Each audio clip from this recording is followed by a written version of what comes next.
Alright. I mean, we'll try it. Hopefully he doesn't have a warning shot.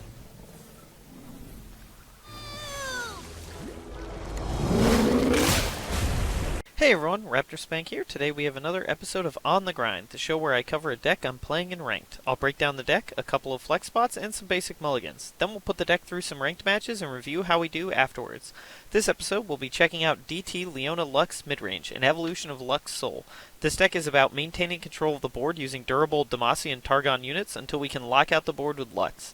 Let's start with the champion package. This starts with 3 copies of Leona, the 4-cost 3/5 Daybreak Stun the strongest enemy. She levels up once you've activated Daybreak 4+ times, and then she becomes a 4/6. And when you activate another Daybreak, stun the strongest enemy. Her champion spell is Morning Light, a 5-cost slow. Give allies +2/+2 this round. Daybreak, activate all allied Daybreak effects at once.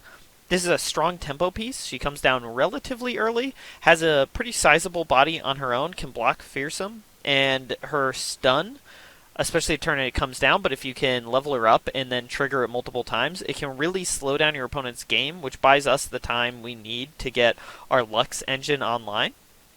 This can basically work in 2 different ways. This can be an aggro piece or a stall piece, depending on what we need. If we're in a matchup where we need to go fast, this is a pretty strong 4-drop that also stuns one of their blockers, so it forces even more damage through when she comes down. So she's strong in aggro matchups, plus her champion spell is really great in aggro matchups as well. And with a level Leona, it can basically set up a 1-turn kill by basically triggering stun off every Daybreak. So if you have even 2 Daybreak units on the board in addition to Leona, that's going to stun 4 times, because it's going to stun off Morning Light, and then that's going to activate Leona, which stuns again, and then it's going to activate the other 2 Daybreak units, which is going to activate Leona, which is going to stun again. So it stuns a total of 4 times. This can get out of control very quickly, as you can probably imagine. It can basically just combo kill her opponent out of nowhere.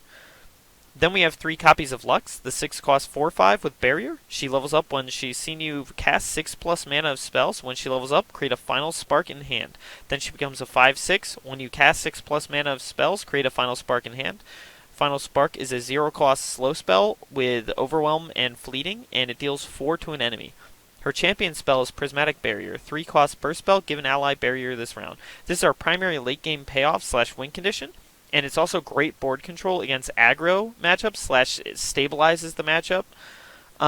It leverages just how many spells we run in our deck, particularly 5-cost or higher spells, to create win condition spells, i.e.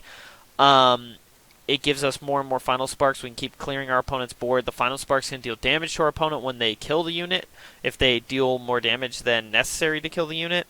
And you can just create so many of these in hand while also just casting these spells that create really great value for you on their own.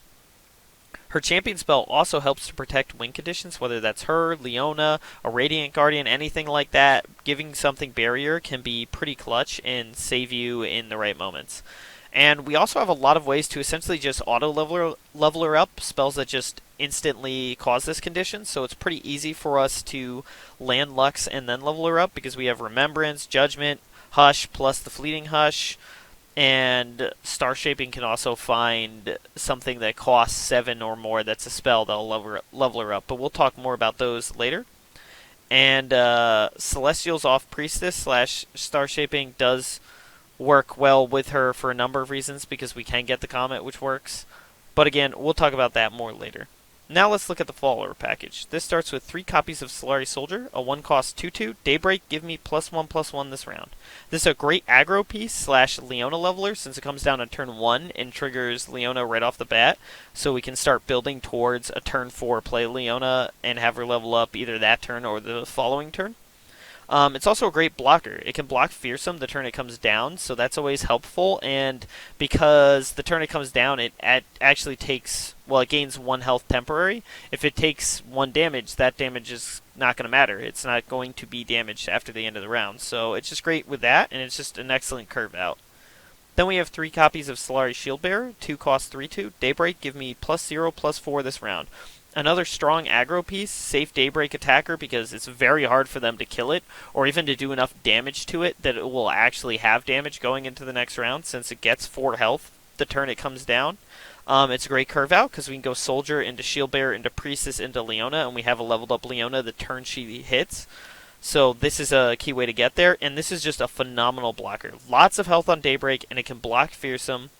It's just a really solid piece, and it's great with stuff like single combat because it has so much health the turn it comes down.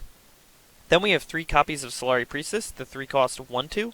Daybreak, invoke a Celestial card that costs 4, 5, or 6. Soldier plus Shield Bearer plus Priestess, as I mentioned, equals turn 4 leveled Leona, so that's the big reason to run this card. Also, this card can find a lot of pretty key cards to stabilize different matchups, whether you need life gain or elusive off Sisters or Comet to deal with one big threat that is outside of your normal removal, or if you need the Warrior to challenge things, or if you just need one of your win conditions you want written in stars. This has a lot of really flexible value to our deck that can help us from pretty much any game state. Essentially every find can be useful for us. So this is just an easy auto include. Then we have 2 copies of Vanguard Sergeant. The 3 cost 3/3. When summoned, create a 4 Demacia in hand. This is a great body at 3 mana that comes with a great spell. And 4 Demacia leverages our Lux by essentially leveling her up instantly. And also, since we tend to be go wide deck, 4 Demacia buffing our units is pretty great. So it works great with Leona. If we have a big Daybreak board, it works great with Lux because it automatically levels her up. So it's just a great spell. And it's all stapled to a 3/3 body, which means it can block Fearsome, and it's sizable on its own, so it's a legitimate threat. So this is just a great card to include. Then we have 3 copies of Radiant Guardian. The 5 costs 4, 5. When summoned, if an ally died this round, grant me lifesteal and tough. This is the powerhouse of the deck, essentially. Despite the nerfs, it's still incredibly powerful. The life gain it gets you is just so potent that it's very hard for your opponent to win through that amount of life gain. It's also extremely hard to kill because of the fact that it has tough, and we have a ton of healing spells that combining the two means it should be very hard for your opponent to remove a Radiant Guardian once we land it. And it combos really great with things like Concerted Strike, Single Combat, and Judgment to gain a ton of life. Even multiples a turn because you can swing, hit 4, gain 4, and then single combat something to gain another 4 for a total of 8. Or if you Judgment and you board wipe your opponent while also gaining 4 life for everything that hit, it's just a great stabilizer and just a legitimate win condition on its own. Finally, we have 3 copies of Raven, Daylight Spear. 5 costs 5, 5. Daybreak, create a random non-champion Daybreak card in hand. It's always day for us. This is a massive enabler for our piles of other Daybreak cards. It's a large body on its own, but since it makes it so Daybreak is triggered no matter when you play a card in the round, whether it's the first card, second card, third card, this is just great value for us because this combined with Leona just absolutely blows our opponent out very quickly because now we can play a Daybreak unit, it triggers Leona, then we can like Morning Light, it's still day, so that'll trigger Daybreak, and that'll trigger all the other Daybreaks. It's just an incredible payoff card, and it's all stapled to a 5/5 body for 5, which is already great, and it creates more cards in hand if you trigger its own Daybreak. So it keeps your hand full, it's a great unit on its own, it sets up all the rest of your units even better, so it's just an awesome payoff for the deck. Now let's look at the spell package. This starts with 3 copies of Guiding Touch, 2 cost Burst Spell, heal an ally or your Nexus 2, draw 1. This is a cheap cantrip that buys us time. It can heal us or an important unit, so it's a bit flexible, and it works towards leveling Lux. If we cast like a 5 cost spell and get her to that 1 away, this will finish leveling her up, so it just accomplishes a number of good things for our deck. Then we have 3 copies of Single Combat, the 2 cost Fast Spell. An ally and an enemy strike each other. One of our premier removal spells. It's low cost and leverages our large/durable units to basically clear away any threats on our opponent's side. And it combines with Daybreak cards like Shield Bearer, as we mentioned, to be more one-sided since it'll have so much temporary health it should live. And sometimes we can do stuff like Barrier and then Single Combat. So there's a number of ways to make this one-sided with our deck. Then we have 1 copy of Hush. The 3 cost Burst Spell, silence a unit this round. Create a fleeting Hush in hand that costs 1 more. Lee Sin exists and wasn't nerfed, so here we are. You just really, if you're in Targon, you have to run Hush. That's just an unfortunate thing in the current metagame. You just have to. It's not a choice. You're just... You either do that or you lose to the Lee Sin decks, and at least the card is not dead against other decks either. It can shed buffs or keywords. It's great against stuff like Swain to prevent him from getting his triggers or just being able to block him. It can level Lux pretty easily because we cast 1, then we cast the copy, and that'll level her right there. So it's not an awful card, but this really is you have to run it because Lee Sin exists. So yeah, we have the one up for that. Then we have 3 copies of Concerted Strike, the 5-cost fast spell. Pick an enemy, 2 allies, strike it. It's our best removal spell by far. It's expensive, but one-sided, and combined with lifesteal units, it gains us a bunch of health. So it's just really, really powerful for that, and it nearly levels Lux on its own. Again, the problem is that it's expensive, but it's not that hard to pull it off, because if we bank like 3 mana, it's pretty easy to play something and this. And once we have Radiant Guardian out, we could just keep holding up Concerted Strike mana to clear away any major threats and also gain ourselves a bunch of life at fast speed. So it's just a all-around great card for the deck. Then we have 3 copies of Star Shaping, the 5-cost burst spell. Invoke a Celestial card that costs 7 or more, then heal an ally or your Nexus 5. This is burst speed, massive heal, stapled to essentially a win condition.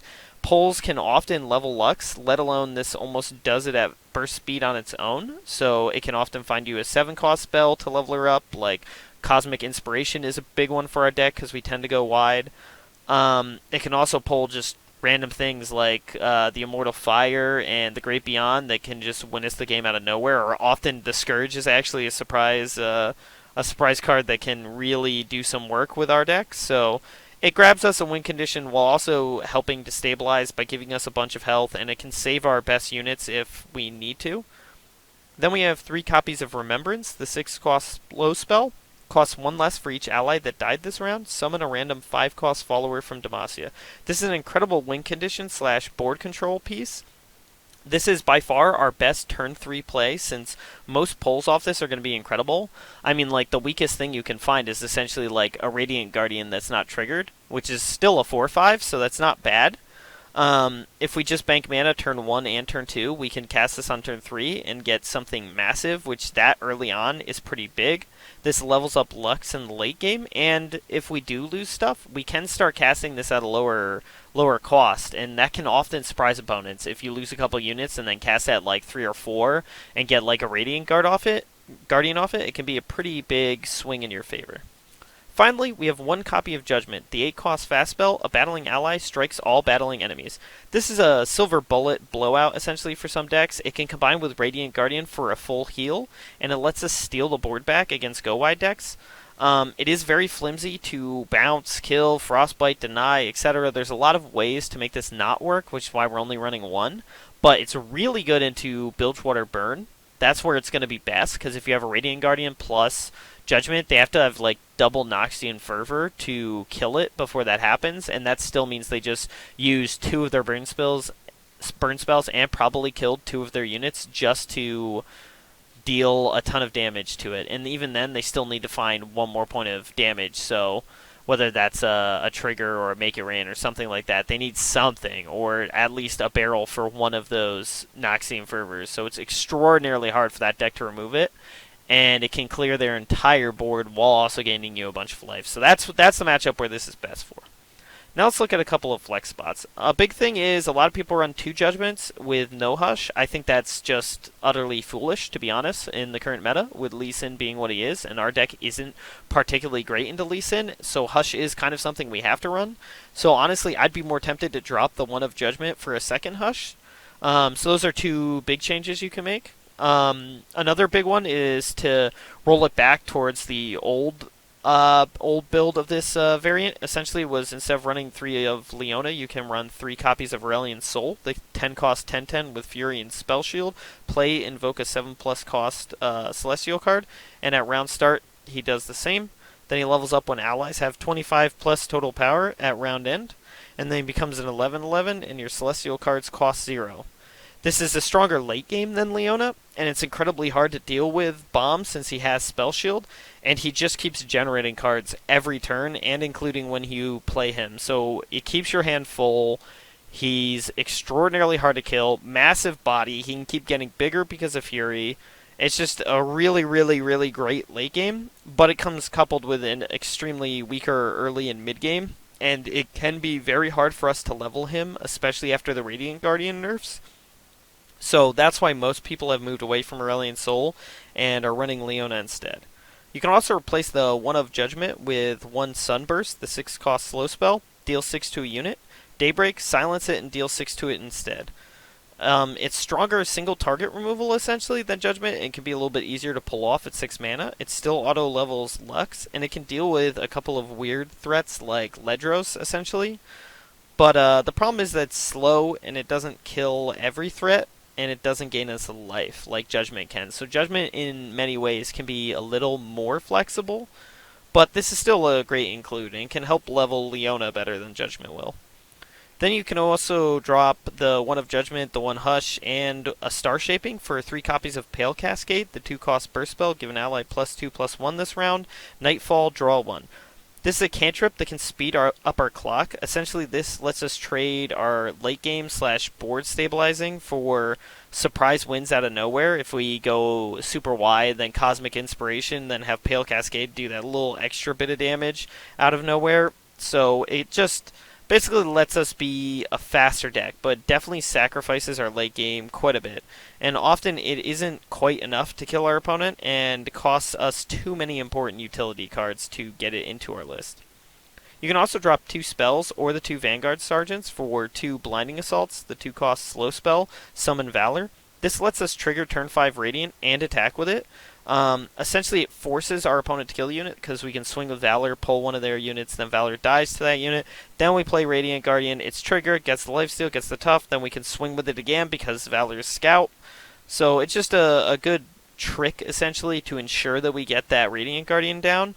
The problem is that sometimes too slow or tricky to pull off without giving up early, since you kind of want to bank the mana for the Blinding Assault, and you also don't want to use the Blinding Assault until that turn. And it's kind of useless without Radiant Guardian, so it's a little more flimsy, and that's why I'm not running it in my list. But it is a worthy include if you'd prefer that. You can also drop the 2 Vanguard Sergeants for 2 Grizzled Rangers, the 4-cost 3/1 with Scout. Last Breath, summon a Loyal Badger Bear. This is just a strong blocker / attacker that has to essentially die twice because he dies the first time, and then we get a 3/4, which is an even bigger body. It makes single combat more one-sided because, yeah, we'll lose the Grizzle Ranger, but we still get a 3/4 out of it, so it's not like we lose anything too big. And basically can start dealing a bunch of damage or pressuring our opponent very, very quickly because it attacks twice per turn. And even more, just like Valor from Blinding Assault, we can always swing with this on turn 5 with Scout. If it dies, then we play Radiant Guardian and swing with that too. But the problem is, at 4 mana, it's pretty slow and costly. It kind of creates more hands where you have dead cards in hand, which is definitely not what we want.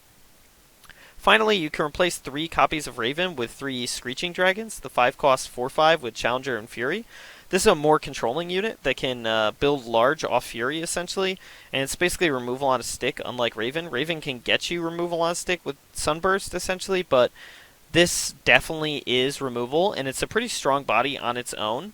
It is kind of worse than the Leona variant, where Daybreak is very relevant, so it's kind of better if you do go the Aurelion Soul route, but it is definitely something you could consider if you're basically having troubles dealing with threats of your opponents, like Lee Sins or stuff like that. You can always use this as a way to try and kill it instead, but generally speaking, I prefer Raven just for the Leona relevance. Now let's look at some of the mulligans and go over some of the basic choices. Essentially, you want to keep a turn 3 Remembrance in almost any matchup. There's some where it's going to be a little sketchier. Burn comes to mind where that can be a little bit sketchy because if we're doing nothing until turn 3, that's a ton of damage we can take, especially if they're on the attack turn 1 and 3. So in that case, you might want to consider not and just playing out stuff like Shield Bearer. But the Remembrance is really, really good against most matchups. Against aggro, burn, or banner scouts, etc., you kind of do want to keep early Daybreak units if you don't have the Remembrance. You want to keep stuff like Shield Bearer is amazing. Soldier can be great. The Priestess isn't quite as good. But you also want to keep this with some sort of late game plan, whether that's Lux, or you're setting up a bunch of Final Sparks to kill their units, because that's really effective against bolt decks, or if you just are trying to set up a Radiant Guardian that's going to keep gaining you life to stabilize against what your opponent's throwing at you. Now, you want to keep single combat or concerted strike against single threat decks. Some examples of this would be like the Heimerdinger deck, the Lee Sin deck. These are all decks where they're going to have something that has to die. And it might be hard to pull it off. The Lee Sin is particularly egregious with this, but if you time it right, you can often catch your opponent off guard with one of these two removal spells if you play around it correctly, while also trying to run your opponent down. So it's a pretty important keep against those. Also, I would just never keep Judgment, to be honest, in your opening hand. There's some games where it's good, but honestly, it's just kind of better as a top deck than something you've been holding in your hand this whole time, because, I mean, the best matchup for it is easily Bilgewater Burn, but you don't want to keep an 8 cost in your opening hand. You have to be able to match their early aggression at least somewhat, so always pitch Judgment and just hope you run into it later. Always keep Hush against Lee. That's just an easy thing. That's such a blowout against what their deck's trying to do. So you have to keep Hush against him. Life gain / Radiant is good for aggro matchups, whether that's like a Guiding Touch or a Star Shaping or the Radiant Guardian. That's just something you kind of want to keep one copy of at least for the aggro matchup. You kind of want aggressive units against Ramp. That's a pretty bad matchup for us, but we essentially want to get under them if we can. Or if we can kill Weirding Stones on turn 3, it's extraordinarily unlikely, but if we can do something to do that, it could work, but if we swing and they're foolish enough to block, but they tend to get off to the races pretty quick. So you just kind of want to be as aggressive as you can be in that matchup. And then Sergeant is good against Fearsome decks because many of those decks, or it's great against Ash decks too, because For Demacia is a good way for them to Crystal Arrow and then us buff our units back up so they can block. It's also great against Fearsome decks, as I mentioned, because it makes it so everything can block Fearsome, and if they're using Nocturne to shrink our units, For Demacia will build it back up, and the Sergeant himself can block Fearsome units, so that's a pretty good thing that we can trade with what our opponent's trying to swing at us. And that's the deck for this episode. You can find the deck code as well as the deck link in the description below if you want to try the deck out yourself. This week I'm on my alt account in Platinum trying to pull off Diamond before the season's end, so it won't be Masters games this time around, but I'll go over my win rates from both MMRs. Now let's jump into the matches. Alright, weird start, but game 1 here. Little bit of a glitch there. Okay, Sejuani Gangplank. Alright, Remembrance is pretty strong here. Concerted Strike can be good, but we can't keep too many high costs. I'm definitely going to keep this Remembrance for the turn 3 play. I think I might actually keep Lux too. Lux is hard to say though, because she's kind of good, kind of not good in this matchup. Like, she's not good at dealing with Sejuani and Gangplank, but Lux can do really well at dealing with all the other threats. I think I'm gonna try it. We're gonna definitely keep this Remembrance though, because turn 3 Remembrance should be very difficult for our opponent to deal with. Okay, this is definitely more Remembrances than we wanted. The fact that they haven't had a play yet though is good for us. That's a good one. Star Shaping should be good, because gaining life could be really great for this matchup. Wow, our opponent didn't have anything. That's very good for us. Wow, how is it Sejuani Gangplank and it's done nothing until, like, by turn 3? He has the attack this round. That's so weird. He's got to have stuff. How can he have a full grip and he's not playing anything? Did he not think we were a Remembrance deck, maybe? Yeah, that definitely messed with him. That doesn't even do damage to our unit, so he's just trying to trigger Plunder, presumably. Or try to level up his Gangplank? Oh, okay. Oh, he's running Nab. Interesting. You don't see that much anymore. So I guess he was just hoping Make It Rain would actually do something against us. Okay, so he's gonna have Powder Monkey this turn, Powder Monkey next turn. Oh, okay, and he got a Soldier from us. That's fine. Yeah, I mean, we might as well block. We only take 1 damage. Yeah, I think we're just gonna swing next turn too, because we're at the point we can't let him have. Well, all right. I guess swinging doesn't do much because he's just gonna block with Power Monkey, so we'll take 1 more point of damage. We're not actually gonna clear his blockers. Safety will cost you. Okay, he's got another one of our cards, and it's cheaper. Now, if he taps out all of his mana at some point, though, we can actually. This is a matchup where Judgment will work. Yep, okay. In fact, if he doesn't Like, if he swings with everything this turn, I'm gonna kill everything. I'm just gonna Judgment. Okay, yep. Jagged Butcher? Powder Monkey. Or Monkey Business. Yeah, that's fine. He's gonna level them up very quickly. Let's see if he swings with everything. Do we go for it? That is the real question. I could just Hush. I think that's what we are going to go for. Hush, and then we'll just let that damage go through. I could Hush for one less point of damage, but I think I'd rather have the spell mana. This could be scary. My opponent's off to the races pretty quick, but I'm going to have Lux this turn with Star Shaping the following turn. Ooh, that's very good. Okay, yeah, we'll play the Lux. Okay, we're fine with that. I think he was thinking we were going to swing with Lux anyways. We're fine with him wasting the turn, not doing anything. Decisions. I think we're probably going to look to Remembrance, although it's very tempting to Judgment. So if we Judgment, how much mana do we have left? We don't have enough to save Lux. But I mean, that could be worth it if it deals with all his threats. Okay, Gangplank. Man, the chances that he's running Frostbite. Alright, well, with a Gangplank, I would rather go Remembrance, I think.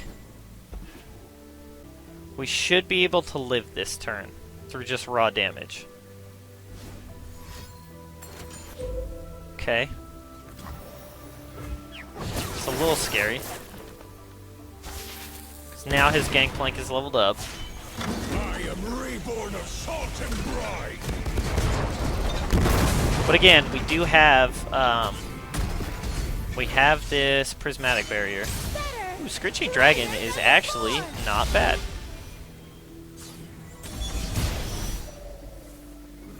Okay. Let's think about this. So we will block like this, I think. Then we'll block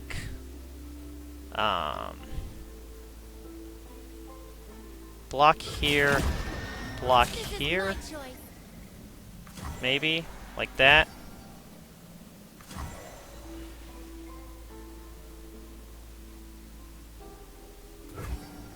Yeah, I don't think we died anything here. And we can kill Gangplank next turn with Screeching Dragon. Or actually, we just kill him now, that's true. We Final Spark.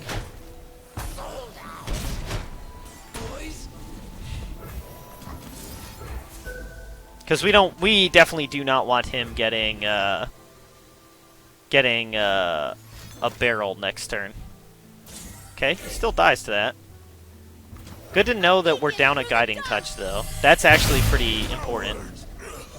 I guess we let this Screeching Dragon die next turn, probably. Because then that lets us get Radiant Guardian. And we'd rather keep the Lux, obviously.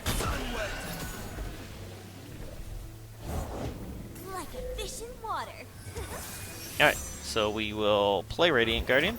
I fight for the fallen. Chances are we will single combat this turn. We will single combat this turn. I mean, I guess I can't kill Monkey Idol, which kind of sucks, but we're gonna gain a bunch of life here.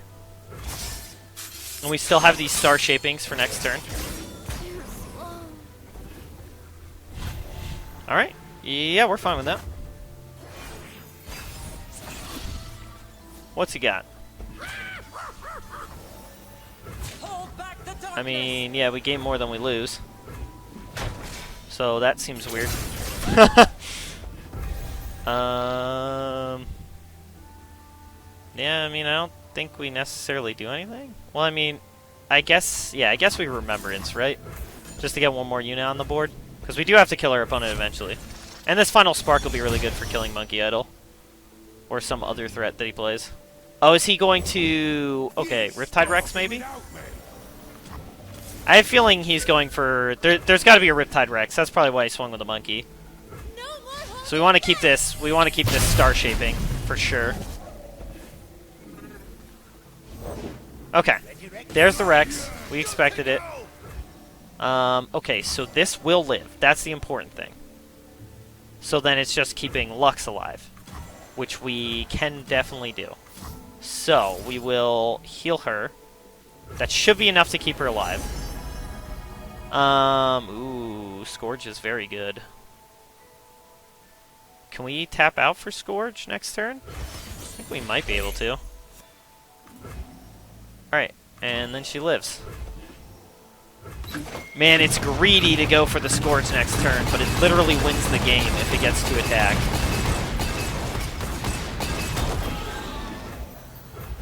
Oh, man. Wins or loses us the game. Okay, he's going to steal 2 of my cards. That I'm not terribly worried about.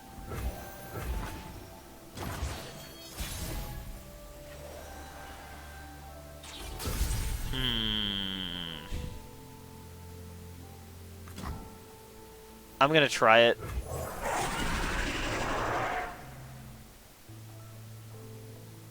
As long as we live this turn, we're okay, because we have Star Shaping for the following turn.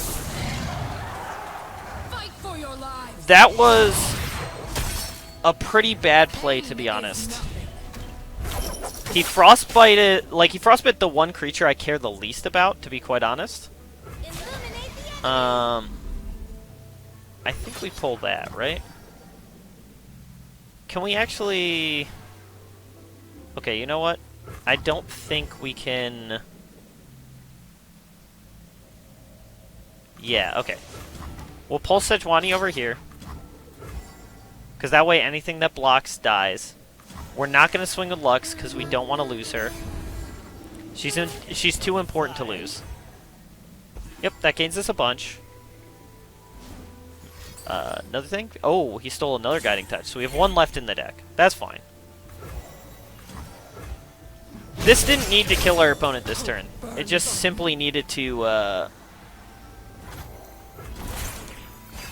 it needed to keep us alive. Maybe it was better off to go the other way so we could have fast-killed Sejuani. Neither the flames nor the depths can claim me. Do we play Leona, maybe? And just prevent Sejuani from attacking? That seems fine, I think. Although attempting to Judgment. Sunlight blinds.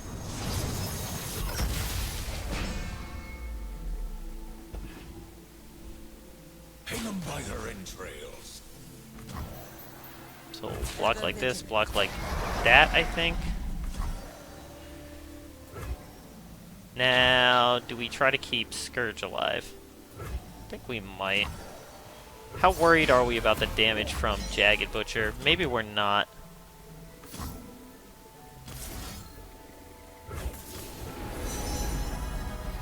Ooh, Living Legends is really good.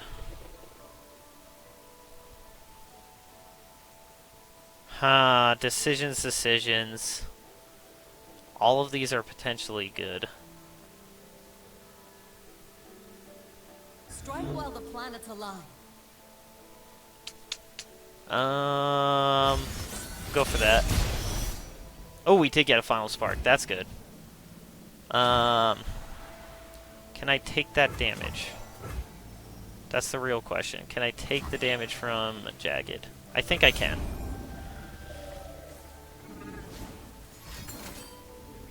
Okay. Honestly, it's not that bad if the Scourge dies. It really isn't.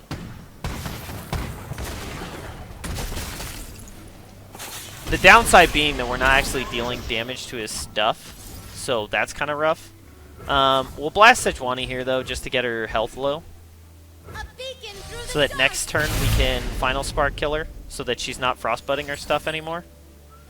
Dear Lord. So one of those is my card. One of those is my card. So now 3 out of his 5 cards are mine. Good to know. Alright, so we're just going to fire this Living Legends right off the bat.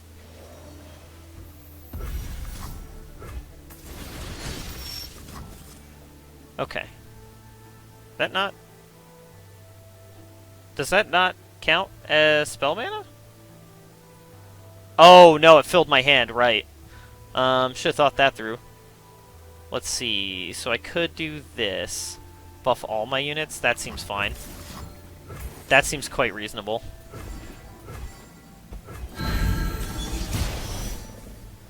And then I can still play Charger plus Radiant Guardian. Ours is the one true light.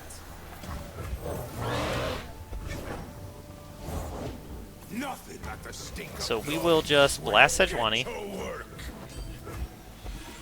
Hopefully he can't deal damage to us in response. Okay, so he can't Frostbite us this turn. That's good.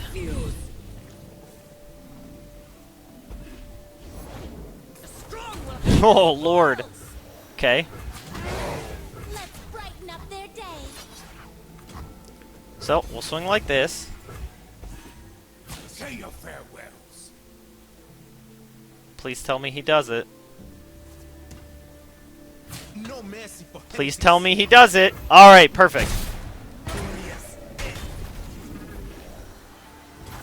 I mean, that Sejuani is problematic for us next turn. Virtue guides me. Let's see, he has 3 of... No, he has 2 of our cards, 1 unknown. Explosives. So now 2 unknown. So I'm going to presume that he plays Sejuani here. Own what you take. We own all we see. Okay. So, I think we're setting up Judgment here.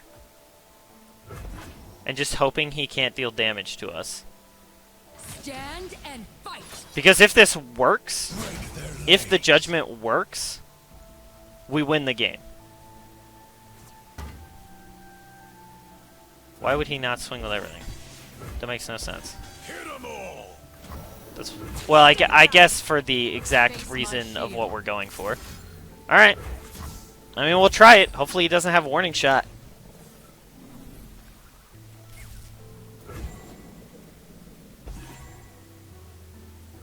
I mean, I guess we still lose Leona here, but we kind of prefer losing Leona to keeping her and having and taking the 7. Lights out. Now we can kill this Sejuani, so that's probably what we're going to do. As tempting as killing Tusk Raider is, we can't let Sejuani live. Because if he can keep doing exactly what he's been doing, that's going to be a huge problem for us.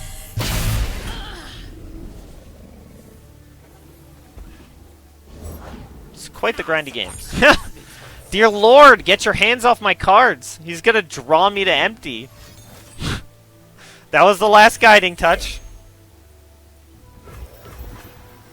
He's been incredibly lucky with the cards he's taking from me, so he's got that going for him. Yeah, I mean, I guess we can do that. Of the immortal sun. Behold the sun's holy light. We're still going to play this Lux, though. Depending on what he plays now, we might... Cross the sea Oh, and into Lord. battle. Okay. Well, he didn't have Plunder triggered. That's the good part. Yeah,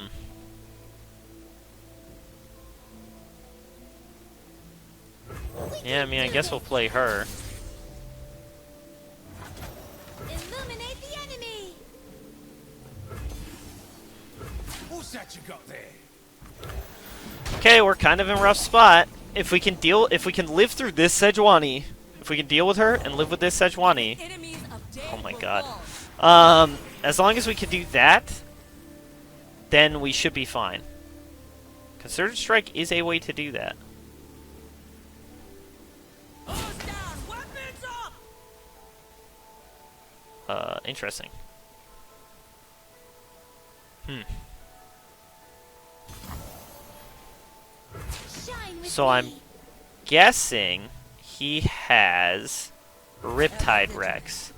And he's trying to see if that's better. I will end this here. I kind of don't want to let him keep drawing my cards, though. Hold back the darkness. Yeah, we'll do that. Burn me at sea. Good chance we end up just healing this Lux. Do I want to play this? I think I do. Daylight everlasting. will be blood in the water. Okay, so he has 1, 2 on Lux. Alright, so we will heal her. I don't have a Celestial card, so that won't do much. Destroyer and Immortal Fire are both game enders. Yep, alright, there it is, yep. And we got there. I mean, a little premature, because he can always Sejuani Immortal Fire the next turn, but I think we are pretty set up to win the game from where we were there. I mean, we have a huge elusive threat, but in general, like, that probably goes his opportunity to get damage through, and we can almost certainly deal with the Sejuani at that point.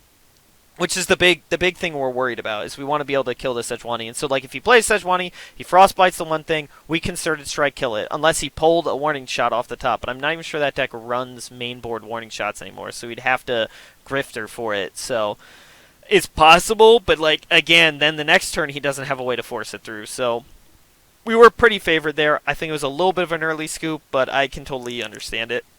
But hey, that's a good game 1. We'll see how we do in the next one. Alright, game 2, and it looks like we're going to be against Discard Aggro. Interesting. Haven't actually played this matchup before with this deck. This should be fun. If we can get Lux and have a Resolve, that's going to absolutely take over the game. Star Shaping is a fast keep here because gaining life is going to be very important. Solari Soldier's also a snap keep because early units should be good. Do we keep... I think I can keep one of these 5 costs. Maybe we keep Concerted Strike, like one of the other two. Because Concerted Strike can kill the Jinx. Although they could have a number of answers for it, but we're gonna try it. Guiding Touch is good too. Do I play it this turn? I think I do. Raise your weapon, Sunwood. Let's see what my opponent has. I mean, we'll take 3 damage if we can get it in. Interesting. I mean, I would love to kill that. I mean, there's nothing I would love more than killing that. So what did he discard? Flame Chompers plus Augmented? That's not bad. Yeah, see, he knows. Weird play by our opponent, because he could have done that any turn. So it's weird to do that turn 1. When he's not planning to block. Maybe he was planning to block and then he just thought better of it. Ooh, Lux is good. If we can live long enough to get Lux, she will just rip apart our opponent's board. Kind of like we saw in the last one, but even better. Okay, that's fine. He's going for the double Daring Poro. That's fine. We're okay with that. So we'll take 2 this turn. What we're most scared of is, like I said, Jinx. Jinx is our big fear. Draven I'm not as worried about. Draven is a threat, don't get me wrong, but he is a much lower threat. The funny thing about having double soldiers, we can now actually Concerted Strike and kill a big threat like Jinx. As long as our opponent doesn't have banked mana. If he has banked mana, he can always kill something in response, and that doesn't work. Okay, Get Excited plus Mystic Shot. That's important. That's 1 less Get Excited. Weird that it's not showing us that on the thing here. I wish the discards were better, like they showed things better.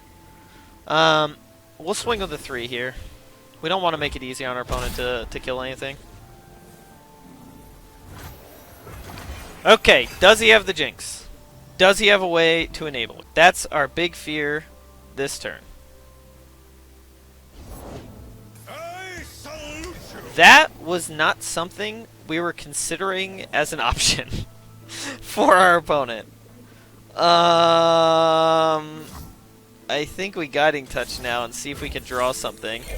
That is decent, but we kind of wanted that with Daybreak. I think I'm still going to play it, though. In the name of the Solari. Alright, what's he pulling? Anything he pulls, we'll kill those. Yeah, they're much more of a threat while he's not pulling them. I think we will throw away the Shield Bearer. It was worth it just to get, like, we're playing Raven next turn, no matter what. So, it was worth it just to have one more unit on the board, to be honest. And doing 3 damage to crowd favorite is pretty good for us. He must have Battle Bond. He thought about that very, very long. He has Battle Bond or Vision. Because he really considered doing something with that 2 mana. Unless he's thinking Mystic Shot to have killed it so that crowd favorite didn't take damage. Which, I mean, that's a theoretical. I think we're willing to swing with these 2 at this point. Yeah, I had a feeling our opponent would take the 4. The big reason to swing there is that I actually want to give my opponent priority. Okay, yep, that's not too bad. Because worst case scenario, I play Raven, and then they go Jinx, and I can't do anything about it, and she levels up. This is scary, for sure. Do not get me wrong, double crowd favorite with this many units is really bad for me, but much less threatening. That's a very, very weird choice, if that's what he's doing. It's a very, very weird choice. Okay, I would have pulled both 2-drops to force me to lose the 5-drop to kill either of these. I think that would have been the better play. Oof, I really wanted to play Lux this turn, but doesn't look like we're going to get that.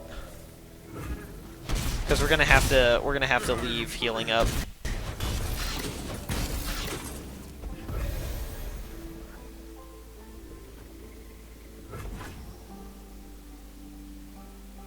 We'll let our opponent go for it, though. Jinx. Okay, so we have to kill Jinx. Jinx does have to die. What's the chance that they can actually... I think we have to, though. We have to and just...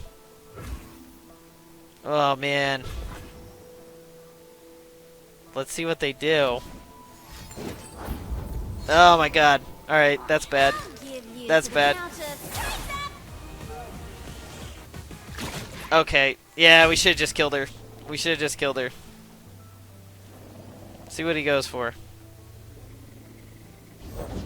Anything helps. Stick to your lip out and give him puppy eyes. Trust me. Alright, we have to kill her. And hope he doesn't have... Well, I guess Get Excited doesn't kill us anymore. That's the important part. Get Excited does not kill us. Alright. I think we play Priestess here just to have the blocker.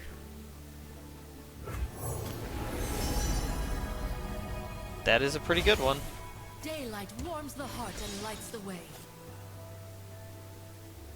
From this point on, we just have to keep our healing stuff open. Dear Lord.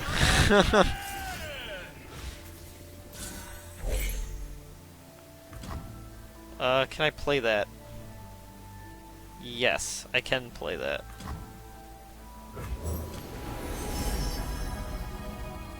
Do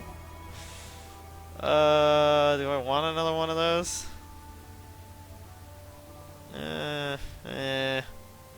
Meteor Shower to kill crowd favorite is pretty good too. Sunlight guide you, my brethren.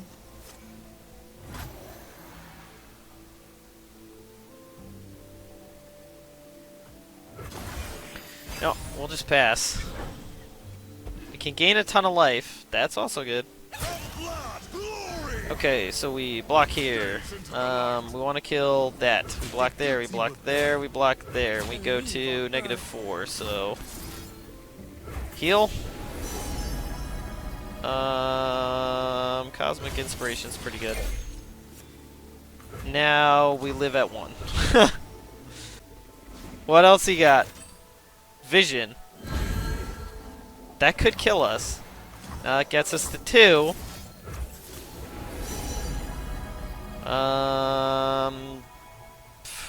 Cosmic Rays. This is gonna be a scary game.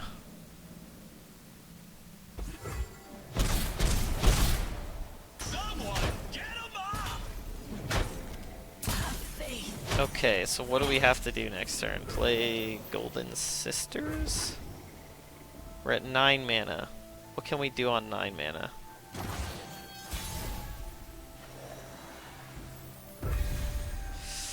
I think we just have to play this and hope he has nothing. Or they can't kill us out of hand.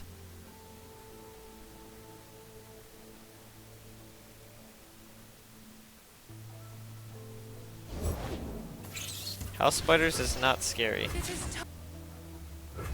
Okay. Let's start.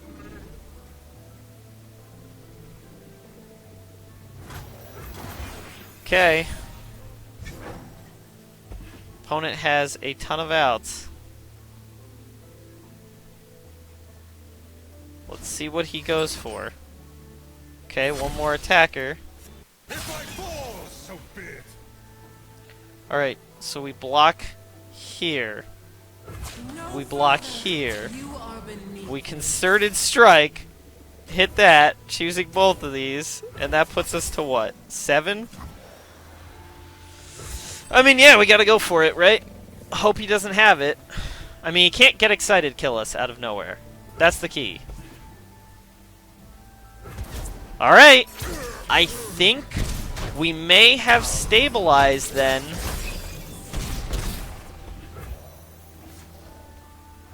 Do we Cosmic Inspiration? I think we play Lux now. I think now is the time we play Lux. Everywhere I go. We don't die to anything in his hand. That's the important thing. This cannot kill us. Okay, Draven, yep. That cannot kill us. Next turn, I can Cosmic Inspiration. Single combat is insane here. That's beautiful. That's exactly what I want. This is going to level up Lux, give me the Final Spark. My Lifelinker is going to gain a bunch of health. So I can keep it alive probably through anything at this point. Especially with Prismatic Barrier. Yeah, I mean, we'll barrier that. I'll protect you. Yeah. Alright. That should be game. That should have been all we needed to stabilize. Lux levels up. That kills Draven.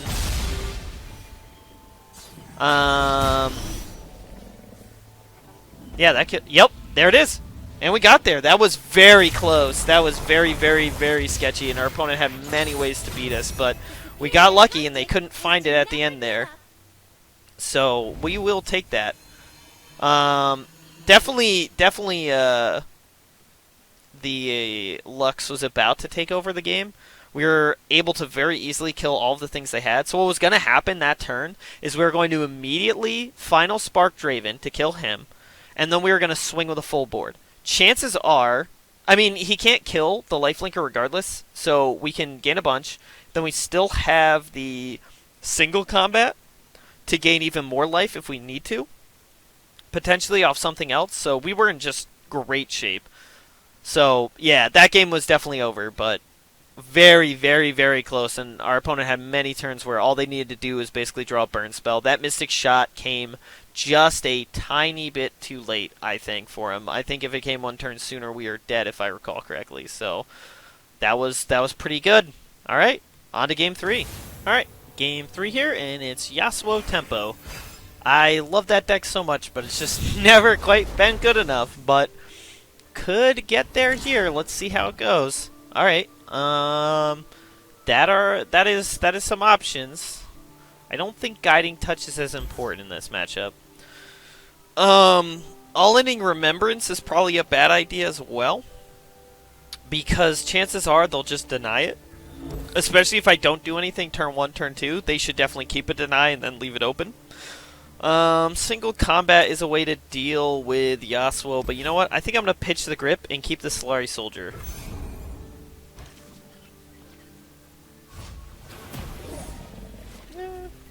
Could be worse. Alright, we're going to go for this. If we draw Shield Bearer off the top, we are set for a turn 4 Leona, potentially. Alright, well, no Shield Bearer, but that's fine. And we only miss out on 1 point of damage, so we're honestly fine with that. Oh, interesting. Man, I didn't even know that card still existed. Yeah, we don't want to lose. We don't want to lose Soldier for that. He'll still get the 1 damage through. That kills Yasuo, so I guess we'll take that. worthy of Okay. yours. Interesting. For the glory of Nox. This is way more Swain than Yasuo. Huh. Neat. I like it. Yeah, we'll just play her again. We'll take a Fallen Comet. Fallen Comet's pretty good. That'll deal with Swain, because he should get to a fast-leveled Swain here. Think you're fast? Cute. Yeah, that's fine. We can kill this. So, if he does, like, Intimidating Roar, we can kill it. Delicious. Yeah, we'll block like that, block like that, block like that, I Leave think. or burn.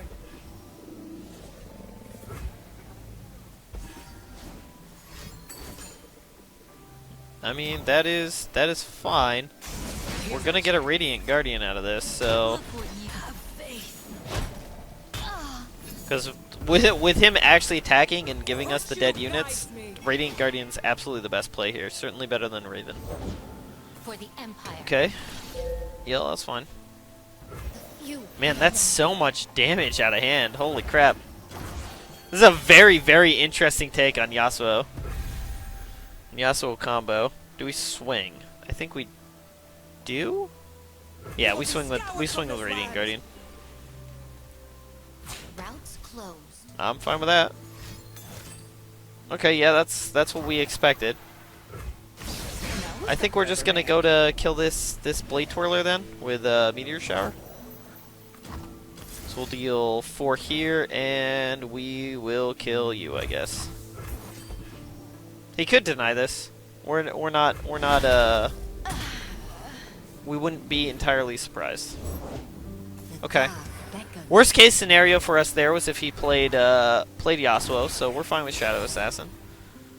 And we've still managed to keep more cards than him. Okay, so we will block here, block here.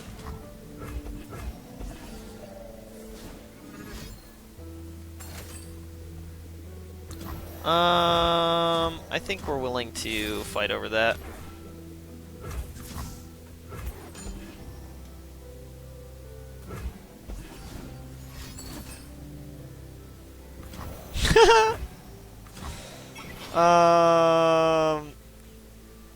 Yeah, sure. Does he actually have Yasuo in his deck? I'm actually curious. So this still works. We still get the player. She still has lifelink. Yep, we'll bank the mana. I can play her plus Star Shaping. And we're just gonna swing with... He's only got 1 Concussive Bomb left. Path ends here. Does he have Steel Tempest? Oh my lord, he has all of them? Oh my god. Alright, so we're gonna play Lux. We're gonna play Lux.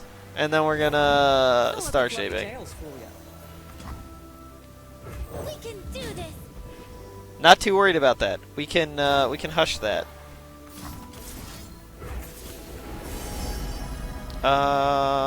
Let's see. I kind of like Scourge in this matchup.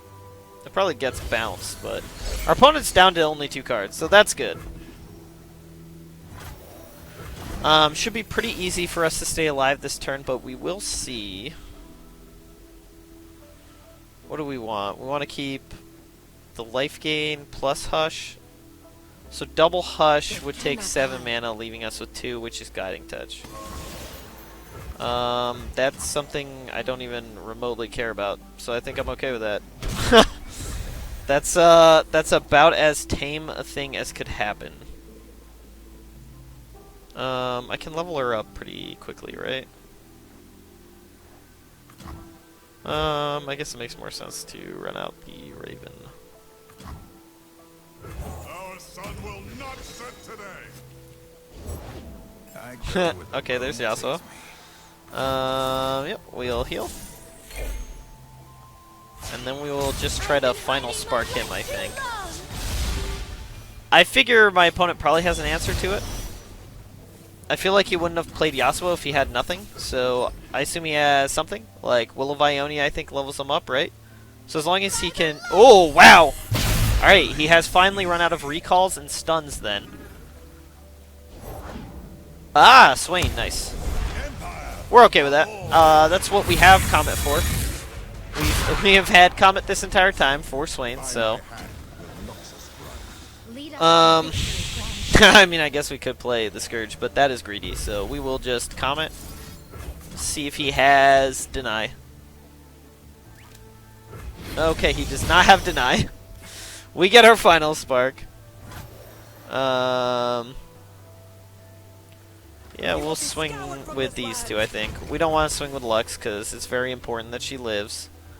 We are definitely at the Lux stage of the game. closed. Your path ends here. Yep, that makes sense. Okay. Gain a bit of life. If by some way he has a way to kill a Radiant Guardian, that's fine. Do we even care about Swain? I don't think so, ironically. I mean... Yeah, I guess we could just kill Swain. That might be the better play. A beacon through the dark. Yeah, I guess we just Remembrance here. And if he doesn't have Deny, then Swain dies. And if he does have Deny, that's fine. Okay, that's also fine. A little sad that we lose a Radiant Guardian, but that also means that if this gets Radiant Guardian, then we don't care. Oh, I see. That was actually, that was more 4D chess than I thought. We still don't care because we have Hush. Like, Swain is still dead, and even if he swings, he's still dead. Alright, so what do we want to do here? We have so many options, it's not even funny. I guess we'll play Shield Bearer. Yielding light. I will play my part.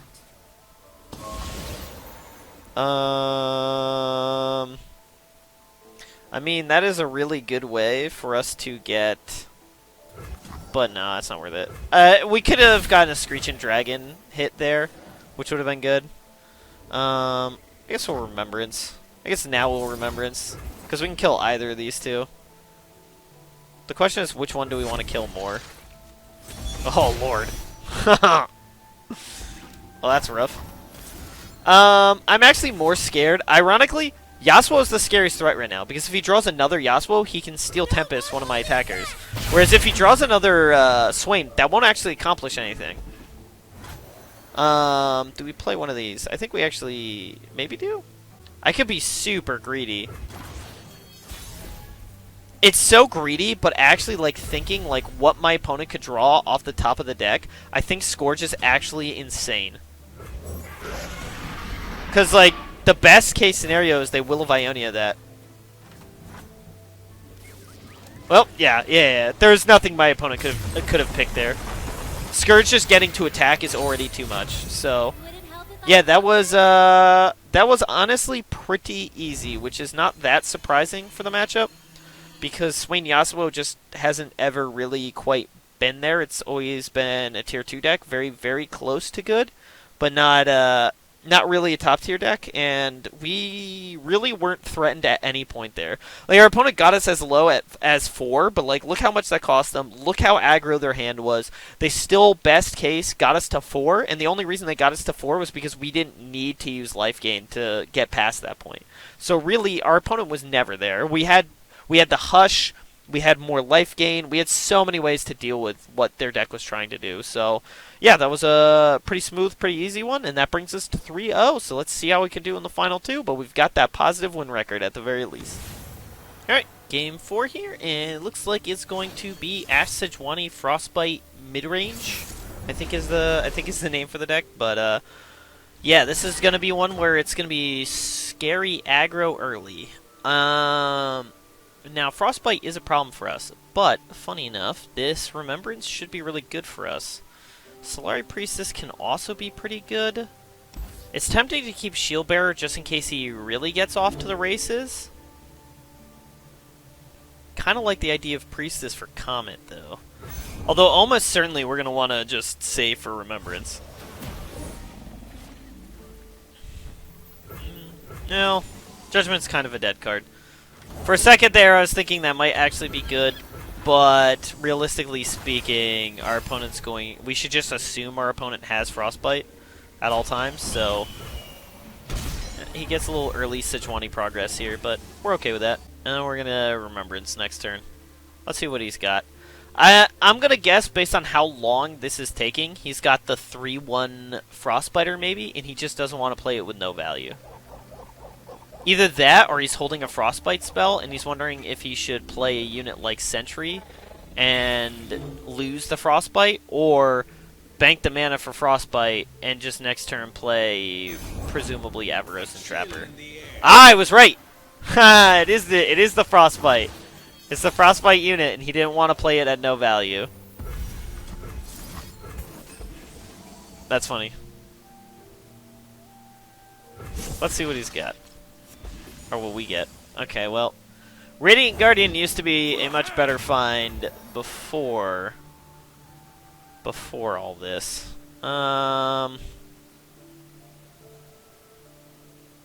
Okay, so I'm faced with a dilemma here. I want to attack because I know nothing can block without dying, but that will drop her to the point that Brittle Steel will work on her if he blocks here.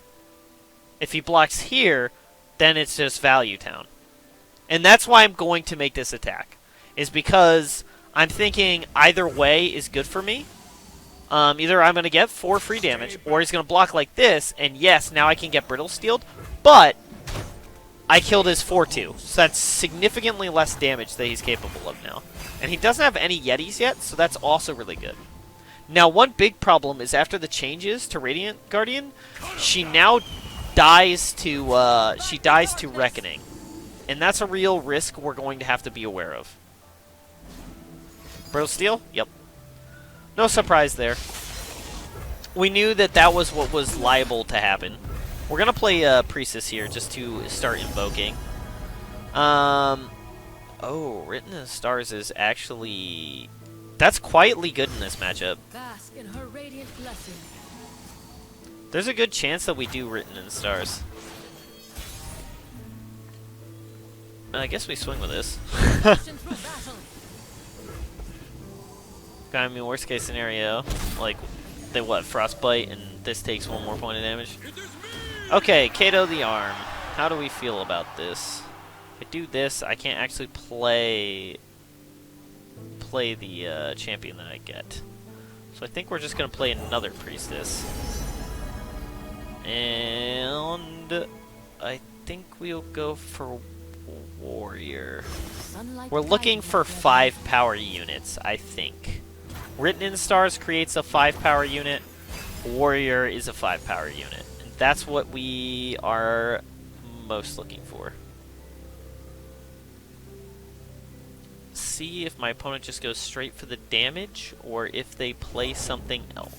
Ash. Okay. Now I think we're gonna just play Leona and stun something. Oh, it hits Kato. Perfect. Oh my god. Oh, this is actually looking super sketch for us. I'm gonna be real honest. I am very worried. Okay, I think we probably play this Shield Bearer just to have blockers. Because I think right now what we are most concerned about is taking a ton of damage here. And this lets me block Ash and Reckless Trifarian. Our opponent is down to 3 cards, so that's good. If he has another Flash Freeze, I'll take like if he has another Ash, so Flash Freeze, I'll take a little bit of damage, but I guess I can block other things, I suppose. Back, heretic. You cannot sway me. Yeah, if I block like that, we take the minimal amount of damage. That seems fine. This Shield Bearer living doesn't matter. We don't actually care. So we can throw it away here. We still have two units, so 2 blockers, which is the big thing that we wanted. Now, question is, what do we want to do here? I guess we could play Shield Bearer and level up Leona. shine like the sun, you must burn like it. Now, the key here is our opponent might try to Reckoning, because we'll lose our entire board and they'll keep 3 units. And if that's the case, we probably play Warrior and kill something. Sharpen the blade, secure the kill.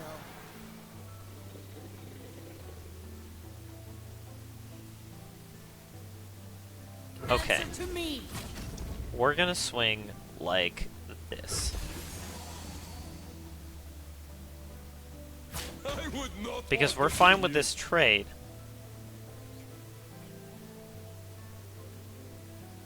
And this we just kill him. Okay. That's not bad. I mean, it levels up Ash. Avarosa, guide me! That's the real threat, is it levels up Ash, but it means he can't Reckon. Now the downside is, this in theory makes it so his Crystal Arrow next turn can make it so our entire board can't block. That's the big concern here. Now we're going to Written in Stars and play whoever we get. That's the real goal here. He's got something low cost because he's thinking about doing it. And we're gonna... Oh, we can't. Right, only lowers the cost by 1. Good to remember. Do I have to play something or die next turn? He swings, she gets hit, and then these two can block, but we're gonna take a ton of damage from somebody. Yeah, I think we have to play Sergeant.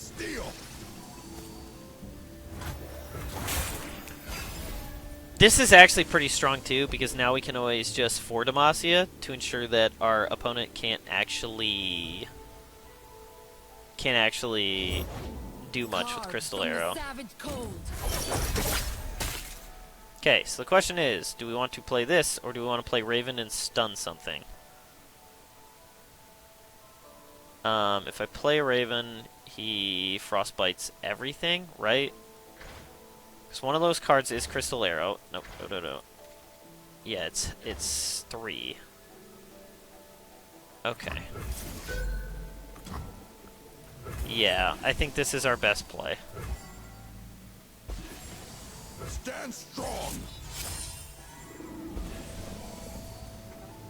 Let's see what he goes for.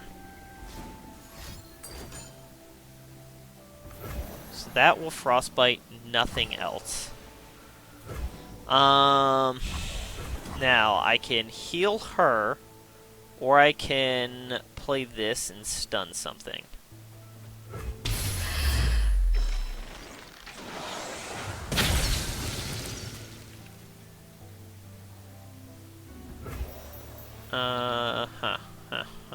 Decisions.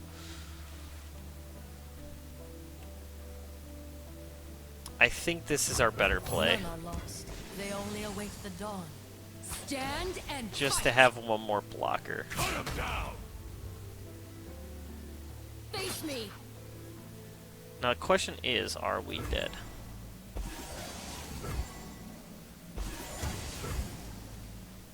I think we might be dead. Swiftly now. I'll cut them apart. You're mine. So she's gonna do a ton of damage. Up top. Our opponent is giving us the best chance to survive possible. If we block like that, we're still dead, right? Yeah, I think that's game. Yep, our opponent got there. Very, very close. Like I said, we were in a pretty bad spot, actually, even though our opponent was almost out of mana, or out of cards.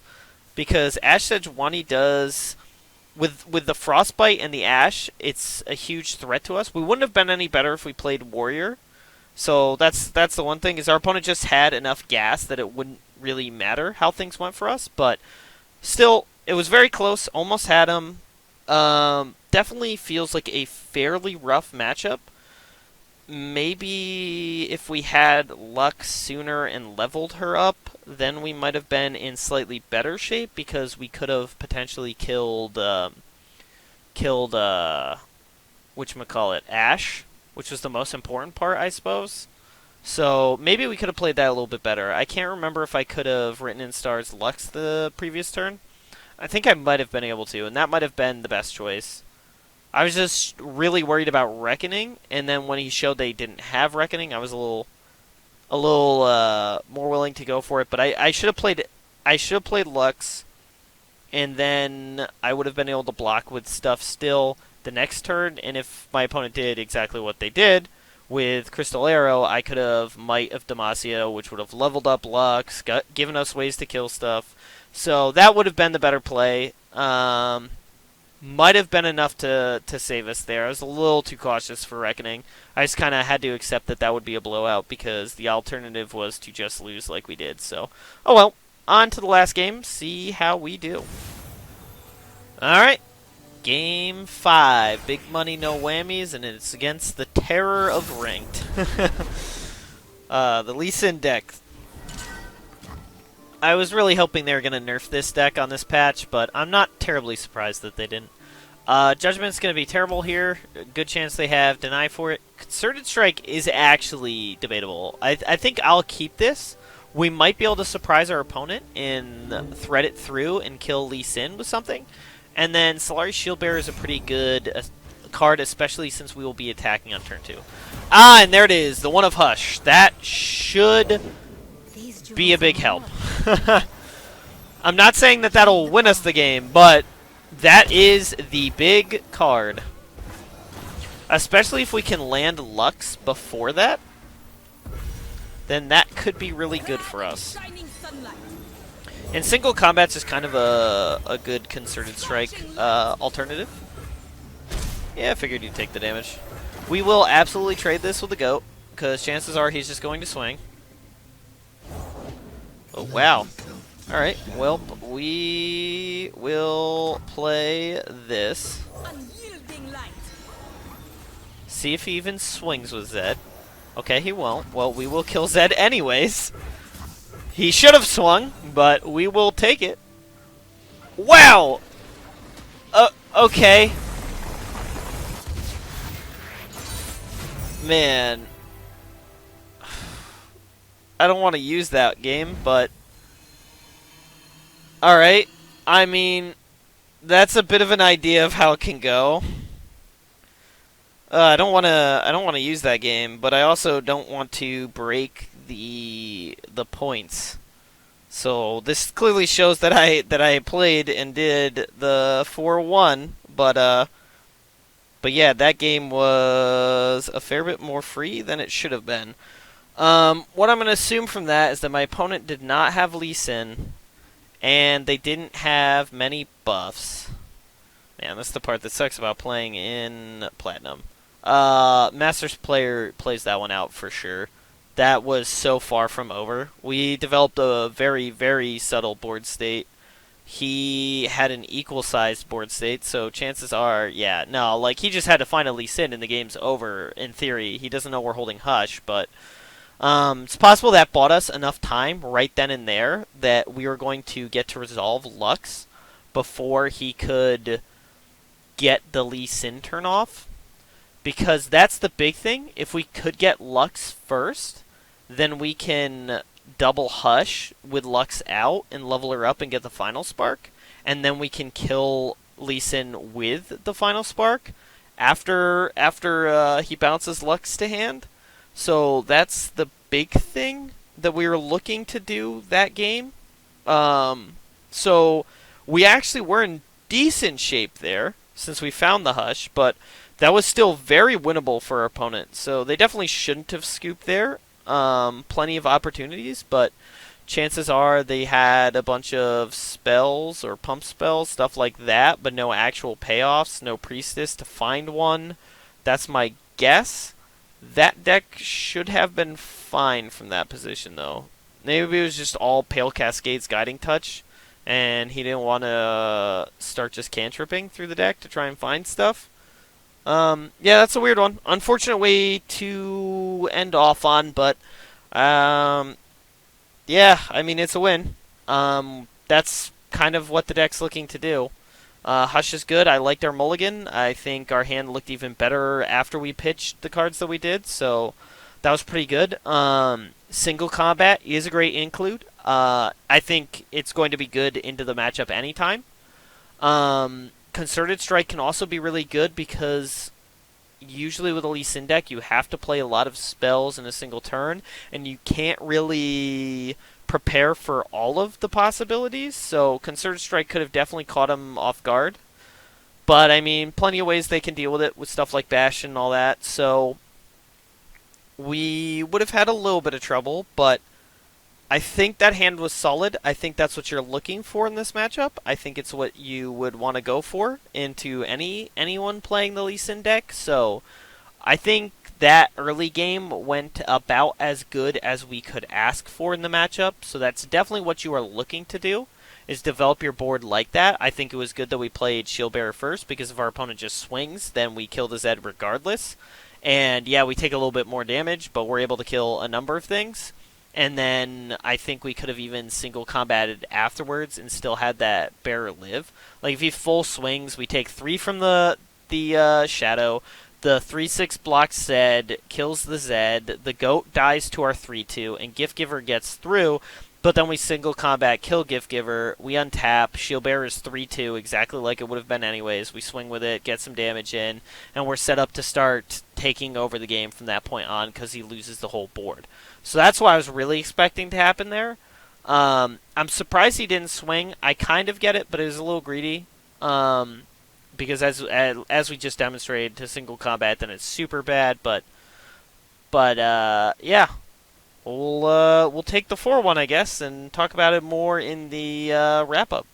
Alright, so let's review how we did. We went 4-1 in our matches, so that was pretty good, although that last game was kind of a throwaway, but I didn't wanna mess with the continuity. Maybe next time I'll film a new game and replace it with that. But that said, with the deck in ranked on that account, so at Plat, I have gone 8-2 with it in ranked so far. So that's an 80% win rate. I imagine if I play more, it'll probably come down a bit because that's a bit ludicrous. But to get a little more realistic perspective, I combined it with the numbers I have from playing Lux Soul because it's basically the same deck. The changes are very, very minimal. Obviously, you run Aurelion Soul instead of Leona. That's the big change. And then you kind of change a few of the other units around because some of them are less good once you're on that variant rather than the Leona one. Some of the cards fall off a bit. But that combined win rate is 16-9. That's including Diamond MMR getting to Masters. As well as the Plat MMR that I'm on with this account, and then games played in Masters. The total I've gone with this archetype is 16-9. I also played a ton of Leona Lux in normals on my Masters account at that MMR. I don't have the spread of wins and all that, but I definitely would expect the win rate. Just going off my gut from playing it, I would definitely expect the win rate to be substantially lower than the Plat MMR would suggest. I'd expect it to be much more around 60%, maybe even 58%, to be honest. It struggles a little bit against some of the meta decks and against opponents who are better. Not that I think the matches were overall bad. I definitely got a lot of weird matchups. This time around, when you play at Masters MMR, you're going to see a lot more ramp decks and Lee Sin decks, whereas here we saw a lot more varied decks, and that's where this deck will shine a lot more. I think ramp is kind of a bad matchup for the deck because it's not really fast enough to get under their win, and it's pretty hard for you to kill Weirding Stones on turn 3, so if they do have the Weirding Stones into Trundle or any way to produce the turn 5 Trundle, you're kind of in rough shape, but it is still winnable. It's just their late game is a lot better than yours because they have Aurelion Soul and you don't, and it's kind of hard to slow them down from reaching that point, and at the same time, we aren't very aggressive. So ramp is kind of a scary matchup for us. Because even if we do go soldier into shield bearer into like priestess into Leona, like that turn they're playing Trundle. And we're going to have a 3-5, a 3-2, and a 2-2. And Trundle is going to be able to block. Like that's oh, and a 1-2. But that's our best turn, which is our best curve out, which is getting probably at that point 1 damage through. Well, actually, the Weirding stones will be stunned, so 3 damage through on that turn, and losing our shield bearer to Trundle because we probably don't swing with Leona at that point. You could, and then we'd still only get 6 damage through. So it's a rough matchup. Let's just put it that way. It's a rough matchup. Playing it on Masters in normals, I ran into that a lot, and we usually lost that matchup. It's definitely a trickier matchup. But to go over some of the bigger, more meta decks that we did play against and do well against, Ash Sejuani, that's a problem. That's another deck that's a problem. As we saw, the Frostbite is pretty bad for our deck, but this deck has done well against, if you consider it meta anyways, the Heimerdinger Turrets deck. That kind of spiked, and I was seeing that a little bit more than I expected to see it. This deck does pretty well against that because we have lots of ways to kill Heimerdinger, and redundant ways to do it at that too. And we do get kind of we're bigger than their removal, and we kind of are faster than their win conditions, so that's scary for them. And if we can get Lux and level her up, we can just shred through everything that the Heimerdinger deck tries to do. Another bigger one, though, is that Banner Scouts is a pretty strong matchup. At least the times I've run into it, this deck has done really well into it. If you can get Lux, and we can usually buy time to get to Lux, but if you can get Lux, they have a hard time killing her, and then you level her up, and you can shred through most of their units with Final Sparks. There's not a lot Banner Scouts has that gets over it. Your biggest scary thing is the potential of a leveled up Misfortune is pretty bad for you, but generally speaking, Lux can actually take over that matchup pretty well. So I think that one's a pretty solid matchup for us. I guess the Draven Jinx aggro is kind of meta. I think that's also a good matchup for us. I think Lee Sin's a scary deck. I think that's definitely 50-50, but I kind of feel like Lee Sin has a 50-50 against every single deck in the format. There's probably some where it has higher than 50%, but the combo is so broken, and the speed at which it can achieve that while also keeping itself safe from every single possible answer with a combination of Bastion and Deny. Hush is the only answer to it, and we only have one. So that saves us against the first Lee Sin, but doesn't necessarily do... Well, then we still are hoping that we can win before Lee Sin 2 or 3 comes down. So, yeah, that deck's busted. I'm a little surprised they didn't hotfix anything, but they would have had to do pretty substantial reworks to fix that. So, yeah, I think that matchup's a 50-50. But, yeah, just generally speaking... The deck is pretty solid. It's a good mid-range deck that can it can play aggro, can play control, depending on the matchup. Turn 3 Remembrance is, as always, a great play, and a great thing to pull off. With the Aurelian Soul version, let's see, I kind of had problems with Bilgewater Burn and other Bilgewater aggro decks, essentially. The Garen Fallen deck can be a bit problematic because we can wrestle the board away from them, but if they have for the Fallen, they can keep building it up. So that's kind of scary. And then again, like Lee Sin's, that's just always a problem deck. Nightfall aggro can be a bit of a problem because they go so wide and have so many diverse threats that can be kind of hard for us to deal with that. And they have elusive, so they can get over us pretty easily. Burn aggro is a scary matchup, even in this version. This version's a little bit better off than the Aurelian Soul deck for dealing with it, but it can still be kind of rough. But we have a lot of life gain if we can get a Radiant Guardian, especially with like single combats and concerted strikes. That can be enough to just really take over the game. Bilgewater Burn is also one of the matchups where Judgment is huge. If we can get a Radiant Guardian with Judgment, that game is over. There's nothing they can really do about it unless they can kill Radiant Guardian, which is very hard for Bilgewater Burn to do. So that's kind of why some versions of the deck run 2 Judgments for dealing with that. But I think, as we saw here, Judgment is...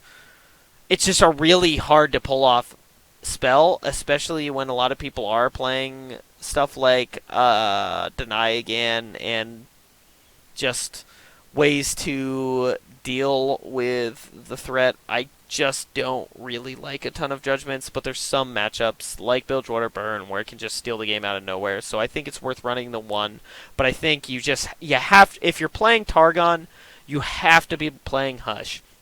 Lee Sin is so busted right now that you either have to go under the deck with Bilgewater Burn or you have to be running Hush. There's just no way around it. Like, you have to be running Hush in the Targon deck. So I think one of Hush is just better than Judgment. I don't regret that choice at all. We saw other matchups where it could have been strong. Taking out elusives and stuff like that. It would have been great into the Yasuo Swain deck. So it's rarely a dead card, and it's just super relevant for the Lee Sin deck, and the Lee Sin deck is such a big portion of the meta right now. So I think it's just crazy not to run the Hush. Yeah, otherwise I'm pretty happy with our list. I think the place the meta is in right now, I think it's extremely unrealistic to think you can tap out mana for an Aurelion Soul on turn 10. You're either ramping to him early or you're not playing him, I think, is really what it comes down to. So I think this version of the list is the best way to play Targon Lux at the moment. So I think the deck is actually pretty solid. I think its win rate would be a lot lower at the higher tier where people are going to be playing more ramp in Lee Sin, but I think it's a pretty good deck for climbing, and I think it's in a decent spot. I think you'll see a positive win rate even at the highest MMRs. So yeah, this is a great deck to try out if you're looking for something a little bit different, a little bit mid-rangey, a little bit control-y, and even a little bit aggro-y to a certain degree if you have the right hand for it. Thanks for watching the video. If you enjoyed the video, leave a like, comment below, and subscribe for more videos just like it.